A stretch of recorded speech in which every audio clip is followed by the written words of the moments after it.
Doctor साहब, हुकूमत ने तनख्वाहदार तबके पर बोझ ज़्यादा होने को तस्लीम करते हुए ये भी कहा है कि फौरी तौर पर हम रिलीफ नहीं दे सकते हैं। देखिए, पाकिस्तान में तो ये सारे जो इकॉनमी का इश्यूज़ हैं और बाकी जितने इश्यूज़ हैं वो पॉलिटिकल टर्मोइल से और सिक्योरिटी से और फॉरेन पॉलिसी से रिलेटेड हैं। ये बाकी सारे जो बयानात हैं ये पब्लिक कंजम्पशन के लिए हैं। ये जब तक 3-4 बुनियादी फंडामेंटल्स ठीक नहीं होते और उस पर ध्यान नहीं जाता तो ये सोशल अनरेस्ट भी बढ़ेगा और बाकी मामला भी बढ़ेंगे। आज बलूचिस्तान से कशीदगी की खबरें हैं, वहाँ पे इंटरनेट बंद रहा है, शाम को शायद खुलने की तलात हैं, गिरफ्तारियाँ हुई हैं मुख्तलिफ और मुजाहरे वगैरह हो रहे हैं। और इस दौरान जो एक बड़ी अच्छी इंडिकेशन आई है, आ रही है अभी, अब देखें वो हतमी शक्ल इख्तियार करती है तो उसका क्या रंग रूप निकलता है, वो ये है कि पाकिस्तान के जो अफ़गानिस्तान में नुमाइंदा खसूसी हैं मोहम्मद सादिक साहब।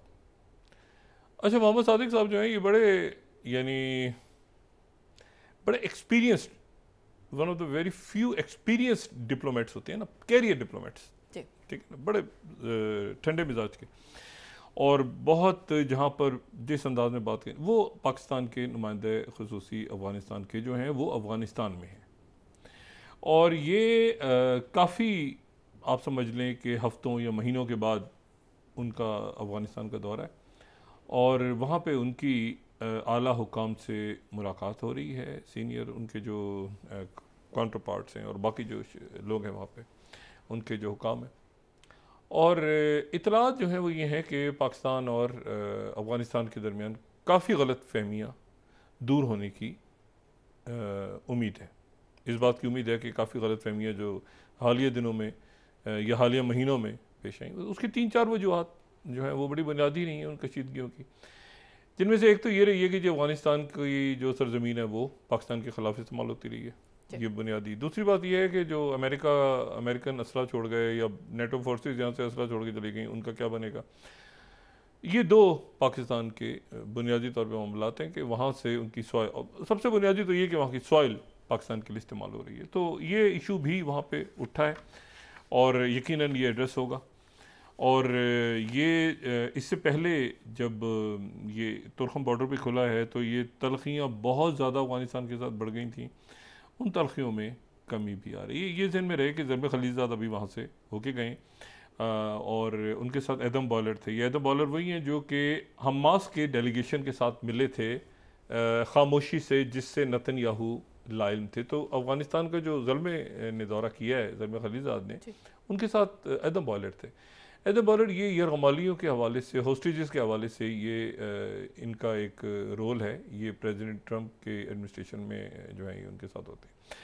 ज़ल्मे खलीलज़ाद जो है उनको तो सभी जानते हैं। ज़ल्मे खलीलज़ाद जो है वो अफ़गानिस्तान में और फिर इराक़ में और फिर अक़वाम मुत्तहिदा में अमेरिकन जो है वो एनवॉय रहे एक तवील अरसे। और ये जो है ये ज़ल्मे खलीलज़ाद का ताल्लुक़ जो है वो मज़ारी शरीफ से, और ये जब यानी जब ये उस वक्त से इस पूरे रीजन को जानते हैं जब से वो जो ऑपरेशन साइक्लोन कहते हैं CIA वाला, या वो जो कि जब सोवियत यूनियन के साथ यहाँ पे तनाज़ा चला था, उस वक्त से ज़ल्मे खलीलज़ाद उन लोगों में से एक हैं जो कि तब से यहाँ पे जो है वो इस ख़ित्ते की जो सियासत है उसमें वो इन्वॉल्व हैं। और इस दौरान जो है वो अगर वो जो हम तस्वीर देखते हैं ना कि प्रेसिडेंट रेगन के साथ जो है मौलवी यूनुस खालिद बैठे हुए हैं, तो वो जो पुरानी एक तस्वीर उनकी प्रेसिडेंट रेगन की हमें नज़र आती है अफ़गान मुजाहिदीन की, उसमें दरमियान में जो शख्सियत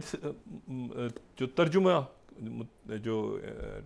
इंटरप्रिटेशन कर रहे हैं, जो दरमियान में बैठे हैं एज ए ट्रांसलेटर, वो ज़ल्मे खलीलज़ाद हैं। यानी ज़ल्मे खलीलज़ाद जो है उस वक्त रेगन एडमिनिस्ट्रेशन में ये पॉलिसी प्लानिंग के अंदर उस वक्त से हिस्सा हैं टीम का। वैसे इन्होंने अमेरिकन यूनिवर्सिटी बैरूत में ये इन्होंने पढ़ा है, तालीम वहाँ पे हासिल की हुई है। और वहाँ पर अगर बैरूत में आप जाएँ अमेरिकन यूनिवर्सिटी में, तो वहाँ पर इनको जो उनके जो पुराने अलमा कार्ड के हवाले से बात होती है तो उसमें ज़ल्मे का नाम काफ़ी ज़्यादा आगे है। तो ये इन्होंने अफ़गानिस्तान का दौरा किया और दौरा करके वहाँ पे एक अमेरिकन जो होस्टेज हैं, तालिबान का कहना ये है कि एक से ज़्यादा हैं, लेकिन एक बहरहाल वहाँ पे होस्टेज जो कि 1-2 साल पहले यानी फॉल ऑफ काबुल से पहले यानी अमेरिकन ट्रूप्स निकलने के बाद वो एक सयाह 100 मुल्कों का दौरा वो कर चुके हैं, तो वो कहीं से घूमते घामते जो है वो अफगानिस्तान पहुंच गए, तो तालिबान ने पकड़े बिठा लिया उनको, तो वो तालिबान ने उनका हैंड ओवर किया। लेकिन इसमें जो एक इंटरेस्टिंग बात है वो ये, अच्छा कतर का इसमें इंपॉर्टेंट रोल कतर ने प्ले किया दरमियान में, लेकिन इस दौरे की अपनी एक ऑप्टिक्स भी है, क्योंकि ये जो है ये खामोशी से भी हो सकता था कि भाई ये कमाली को छोड़ दिया जाता, लेकिन ये तालिबान ने कहा कि ज़ल्मे खलीजा साहब आप तशरीफ़ लाएँ, तालिबान वैसे वो आए वहाँ पे और वो एक पब्लिक में तस्वीर भी गई कि वो भी हैं और एडम बॉलर साथ खड़े हैं। ये एडम बॉलर वही मैंने आपसे इस प्रोग्राम में हम कई दफ़ा जिक्र कर चुके हैं कि जो हमास से खामोशी से बात कर रहे थे और इससे विदकॉफ बाद में आए और बाद में उन्होंने कहा कि अच्छा अब ये हमास के साथ उस लेवल पे नहीं है ट्रंप इंतज़ामिया का, लेकिन बड़े इंपॉर्टेंट ये पर्सनैलिटीज़ हैं सारी। बारह कतर ने रोल प्ले किया। अच्छा अब ये है कि 3-4 वहाँ पे इशूज़ हैं ग़ालिबन जो अमेरिकन के हैं। एक तो ये कि बगराम एयरबेस को क्या करना है, बगराम एयरबेस जो है वो बनाई उन्होंने थी, लेकिन अब तो वो जो है वो तालिबान वहाँ पे हैं, तो अमेरिकन क्या दोबारा आना चाहते हैं वहाँ, तो ये तो चाइना का स्फीयर ऑफ इन्फ्लुएंस का ये तो चाइना ही है यहाँ पे, तो यहाँ पे आके वो कैसे बगराम यहाँ से जब चले गए थे अमेरिकन, तो वो चले गए थे। फिर उस वक्त ये था कि और ये ज़ल्मे खलीजा जो हैं ये कतर दोहा में जो प्रोसेस हो रहा था उससे खान साहब की गवर्नमेंट थी, शाह महमूद कुरैशी साहब वज़ीर ख़ारजा थे, तो ये उसका हिस्सा थे। और अब जो वहाँ पे वज़ीर ख़ारजा हैं मुत्तकी साहब वो भी उसका हिस्सा थे। ये जो अमीर खान मुत्तकी साहब हैं ये पहले तालिबान गवर्नमेंट जो पहली गवर्नमेंट थी उसमें भी ये वज़ीर इत्तलात थे ग़ालिबन, तो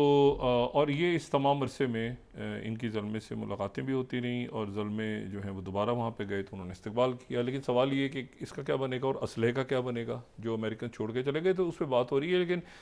पाकिस्तान का ये बहुत ज़्यादा कंसर्न नहीं है। पाकिस्तान का ये कंसर्न है कि उनकी सरजमीन पाकिस्तान के ख़िलाफ़ इस्तेमाल नहीं होनी चाहिए,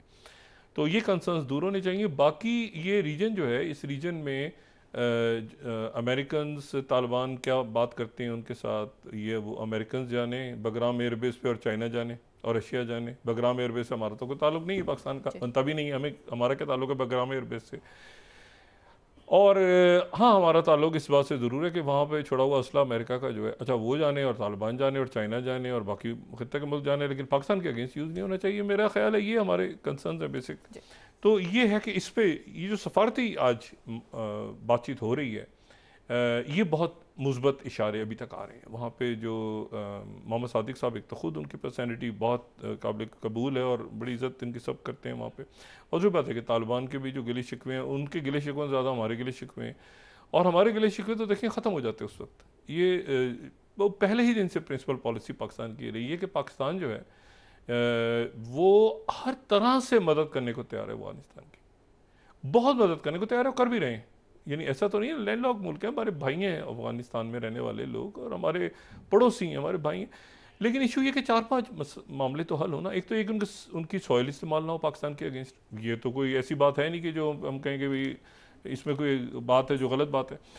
दूसरी बात यह है कि वहाँ पर जो है वो अगर अफगानिस्तान ने आगे बढ़ना है तो उसमें, और आगे बढ़ने से मुराद ये कि वो आगे निकलें इससे। एक ज़ाहिर है कि एक ऐसा सिनेरियो बना है जो मैंने टर्की के साथ भी कई दफ़ा कंपेयर किया था कि जैसे टर्की ने सीरिया को या कतर ने उनको संभाल लिया, तो अफगानिस्तान से वो एकदम से ऐसे हुआ कि एक तो बहुत सारे ममालिक के उसमें इंटरेस्ट थे जो सेंट्रल एशिया के ममालिक हैं, और दूसरे ये कि फिर किसी ने ओन भी नहीं किया उनको, अफगानिस्तान को, कि भाई कोई मदद करता कोई उनको। अच्छा ओन किसी ने नहीं किया, पाकिस्तान ने कोशिश की, वो फिर आपस के अंदर बहुत सारे मसाइल पैदा हुए। अब इशू है कि वहाँ पे स्कूल कॉलेज खुलने हैं बच्चों के, बाहर की रिकग्निशन है, अमेरिका शायद फंडिंग उनकी बंद कर रहा है, वहाँ से लोगों को डिपोटेशंस हो रही हैं। तो ये अफगानिस्तान के, पाकिस्तान के मफाद में तो है ही, लेकिन अफगानिस्तान के अपने मफाद में है कि पाकिस्तान के साथ उनके एक हमारे ताल्लुकात उनसे ऐसे हैं, वो दौर चले गए कि जहाँ पे अब वो इंतज़ार करेंगे कि अमेरिकन आके उनकी मदद करेंगे या कोई और मुल्क उनकी मदद करेगा। इस वक्त इतना केओस है दुनिया में और इतनी झड़पें और इतने ख़राब मामलात हो चुके हैं कि उसमें बहुत ज़रूरी है कि अफ़गानिस्तान और पाकिस्तान के दरमियान ताल्लुकात बेहतर हों। और मैं समझता हूँ कि मोहम्मद सादिक साहब के दौरे से बेहतर आसार आएंगे आने वाले दिनों में, जो कि आने चाहिए। और फिर आगे फिर यहाँ पे देखें ना, ट्रेड रूट्स बनने हैं, पाइपलाइंस बननी बिछनी हैं, बहुत कुछ होना है, इसका मतलब बहुत तरक्की होनी है। अब उसमें ये है कि वहाँ पर जनाब लोग बैठे हुए गोलियां मार रहे हैं एक दूसरे को या पाकिस्तान की तरफ, तो ये कोई इसका कोई रीज़न नहीं है। इतना क्योस है दुनिया में कि इसका रीज़न नहीं है। और अफगानिस्तान के लोगों ने तो बहुत इसको और जिस तरह हमारे खैबर पख्तूनख्वा और पूरे पाकिस्तान ने दहशत गर्दी की इन सारी वेव्स को और जो भी कुछ होता रहा है पिछली कई दहाइयों में, तब उससे निकलें, तो ये बहुत अच्छा है कि वहाँ पे आज ये दौरा हो रहा है और बड़े पॉजिटिव इंडिकेटर्स आ रहे हैं। बाकी जो मामलात हैं उनके, अब बगराम पे क्या फैसला होता है, मैंने आपसे कहा ना ये इस एरिया ऑफ इन्फ्लुएंस चाइना का और जो है रशिया का, और बाकी तो यहाँ पे क्या बगराम में वो आएंगे और असलहा उनका कैसे होगा भाई, वो कहीं चला गया, कहीं ब्लैक मार्केट में बिक गया, कहीं रखा होगा उन्होंने, कहीं होगा। पाकिस्तान का तो ये नुक्ता नज़र आया कि यहाँ पे इस्तेमाल होता रहा हमारे खिलाफ उनका असला छोड़ा हुआ, तो वो किन लोगों के पास से क्या है, वो सारे मेरे ख्याल से ये सारी वो बातें हैं जो जब बातचीत होती है, जब आप मुज़ाकरात करते हैं, मिलते हैं एक दूसरे से, गलत फहमियाँ दूर करते हैं, पिन पॉइंट करते हैं कि ये इशूज़ हैं, तो उसके नतीजे में हम उम्मीद करते हैं, दुआ भी करते हैं कि ताल्लुकात बेहतर हों और ये दौरा कामयाब हो। दूसरी जो बात है वो ये है कि मतलब एक महाज ख़त्म होता है, दूसरा खुल जाता है, दूसरा ख़त्म होता है, तीसरा खुल जाता है, मतलब जंगें ऐसा लगता है जैसे वो शोलों की तरह फैल रही हैं, जैसे वो चिंगारियाँ होती हैं ना, इस तरह हॉट स्पॉट्स आप देखें पूरी दुनिया को तो बेशुमार आपको जगहों पे चिंगारियाँ नज़र आएंगी, और एक वक्त में ये समझना दुश्वार हो जाता है कि क्या चीज़ प्रायोरिटी पे है, कौन सी चीज़ को पहले डिस्कस किया जाए, कौन सी चीज़ को बाद में डिस्कस किया जाए। पहले तो ये है कि जो इलॉन मस्क हैं, इलॉन मस्क जो कि सितारों के मोहताज नहीं, तो इलॉन मस्क जो हैं उन्होंने पेंटागन का दौरा किया कल। अच्छा, पेंटागन का दौरा किया, तकरीबन 90 मिनट तक वो पेंटागन में रहे, और उस दौरे से पहले जो है वो जो कल भी बात मैंने की थी कि वॉल स्ट्रीट जर्नल और उसके बाद न्यूयॉर्क टाइम्स, वाशिंगटन पोस्ट, जितने CNN, जितना मीडिया वहाँ का था, उस सारे मीडिया ने ये कहना शुरू कर दिया कि जी इनको चाइना के साथ जो आगे अमेरिका की जंगें होनी हैं उसके ऊपर एक टॉप सीक्रेट ब्रीफिंग दी जानी है, और कल वो हमने बात कोट भी कर दी थी। अच्छा, उसके ऊपर वो प्रेसिडेंट ट्रंप ने ट्वीट्स भी किए, वो सोशल ट्रुथ पे डाला उन्होंने मैसेज, और उन्होंने बिल्कुल कहा कि ये फारिग, कल हमने सारा डिस्कस किया है ये कल के नशिश में कि जी ये बिल्कुल झूठ है और सवाल ही पैदा नहीं होता, और ये मीडिया को उन्होंने खूब कोसा, और फिर उसके बाद उन्होंने कहा कि गलत खबरें और ये वो सारा। फिर उसके बाद ये हुआ कि जो ट्रंप हैं वो